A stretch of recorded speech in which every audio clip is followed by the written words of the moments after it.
Hi, hello there, my name is DepthCharge2030, and today I'm talking about Transformers More Than Meets the Eye, issue number 30. Take a look at that cover art. That is all the ships on all the shuttles and the Rod Pod on the Lost Light just leaving the Lost Light, and you don't know why. I like the cover, it's just, I don't know what it's about, but it gives this whole abandoned ship kind of feel that really, with the issue, really just sets the tone for the issue. So, I like it. So, let's jump right in and talk about the issue. We get this whole previously page by Swerve that talks about all the things that happened, and it's because Swerve got hit by this whole thing about breaking the fourth wall, several issues ago. So I guess that's why he's the one who does these pages, so that's neat. That's neat. So, then we cut to Luna 2 during the whole Megatron's trial thing that was going on. And Megatron, he and Ultra Magnus set aside, they took a recess and, have to change his whole I'm not guilty thing. So he's claiming he's not guilty anymore. And he has Ultra Magnus just read this thing he composed, which basically says he can't be judged here because his own arch enemy, Optimus Prime, is the judge. So he's getting to Ultra Magnus. He's getting to this this other loophole in the trial that he's about to read. But then the Decepticons who the Lost Light brought back from issue 12, because they ran into them in issue 12 where they were using humans, or not humans, aliens as energon.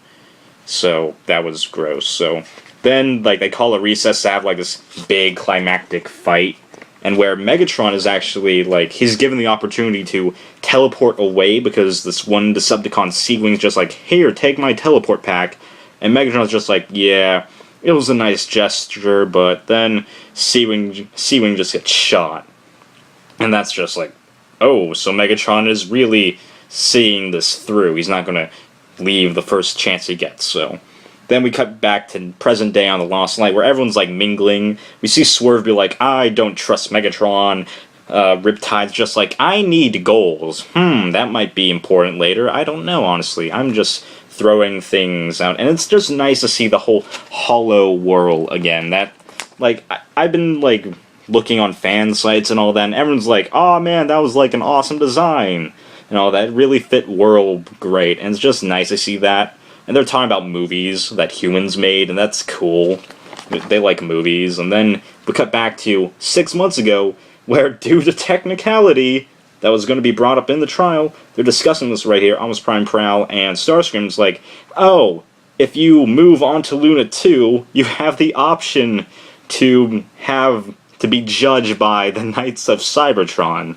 And it's a technicality, but it's a rule. And they're we must uphold the law. And they're God damn it. And so we go back to now, where they're inspecting Rodimus's dead body that they found in space. And they're huh. And then Rodimus shows up, actually. He turns out to be alive, because we haven't seen him up until this point. And he's just how is this possible? And so it's just nice to see him and Megatron just having their banters, being haha, you're calling yourself a co-captain, Rodimus. You're a weirdo. And he's just Megatron, It's just nice to see these two, these two would be shooting each other, but it's huh, I'm now captain. And he's no, you're not. Haha, sure I am. Sure I am. And so then we cut back to 6 months ago, where Megatron and Optimus are talking. He's just you knew this would happen, you planned this. And Megatron's just yes, I did. It was he planned this. He was I wanted to be moved, the trial to be moved to Luna 2, so, this was just a precautionary measure. And he's just trying to talk Optimus and being hey, if you let me go on the Lost Light, I can find the Knights of Cybertron. I could bring our race to Cybertopia.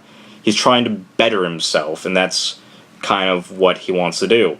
Optimus kind of hands him a data pad and just says, okay, but this is what I want you to say. He's giving him this ultimatum: say this or rot in a cell in Metroplex until Rodimus finds the Knights of Cybertron.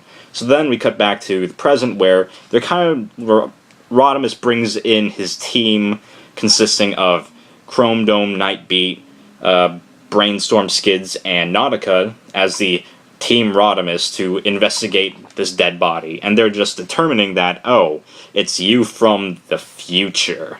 And so they're like, huh. And so Rodimus just has this whole thought, hey, if I can cut my arm off, then this won't happen, because he still has 2 arms, okay. And so everyone's just like, wait, no, Rodimus, that's a bad idea. And then they have this giant discussion about things, and then the ship behind Rodimus begins to disappear. And that's cool. That's just interesting. That everyone just goes, what the f... And everyone's just like, abandoned ship. Then we cut over to Swerves, where Tailgate is telling everyone his story of how he helped beat Tyrest. And how everyone's just like, oh man, Tailgate, you're amazing. While Cyclonus is just sitting outside of the bar because he's not allowed in because he has a sword, and there's like no swords, guns, or briefcase law.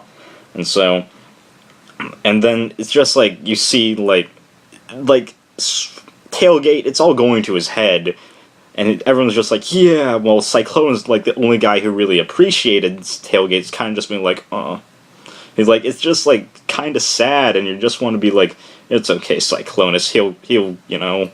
And then the alarm goes off, and then we cut back to 6 months ago, where Megatron is reading this, what Optimus told him to say, and it breaks down Megatron. He feels ashamed that he has to read this. It's emotional to Megatron, because he basically has to say, yes, the entire Great War was my fault, was my Decepticons' fault, and I am thankfully that we lost. And it breaks down Megatron. He's ashamed of himself.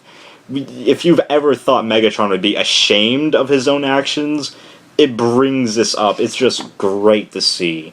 And then we cut over to Rodimus and Ratchet talking about, because they've just rebuilt the Rod Pod, they're getting ready to launch the Lost Light on their, to go find the Knights of Cybertrons. And then Ratchet actually, like, Rodimus brings up, oh yeah, and this data pad, and, everyone's names, and Ratchet's just like, yeah, you should probably, and shouldn't, do that. And so Rodimus, he destroys him, and is just like, yeah.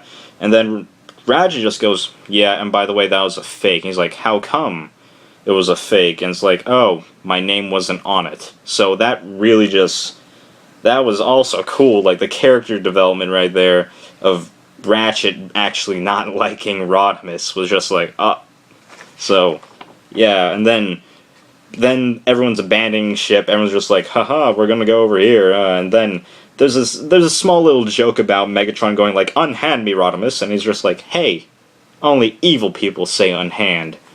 So that's awesome. So everyone's like leaving the disappearing Lost Light, and then there's another joke about Megatron saying, oh, like Rodimus is accusing him of this being his fault, but Megatron's being like, not guilty. And he's like, really? You really said that to me? And then the Lost Light disappears, and that's the end of the issue. This was an awesome issue. Let me just say that right off the bat. James Roberts and Alex Milne, they write Transformers great, and I love it.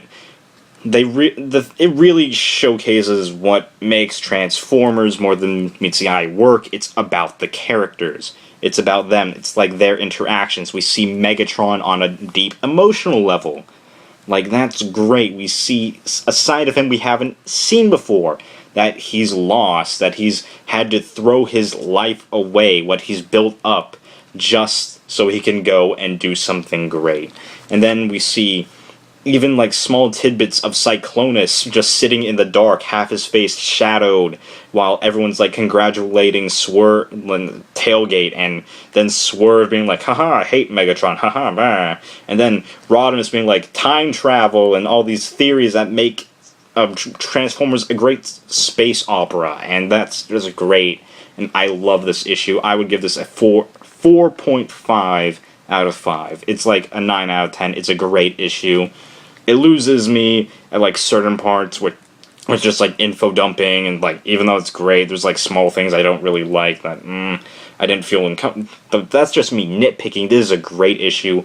I love Transformers. So my name's Depth Charge 2030. I hope you all enjoyed this video, and I wish you all a happy whatever day. I don't know when you watch this. Have a good day. Go outside. It's sunny outside. Unless it's nighttime when you watch this. Whatever. Have fun.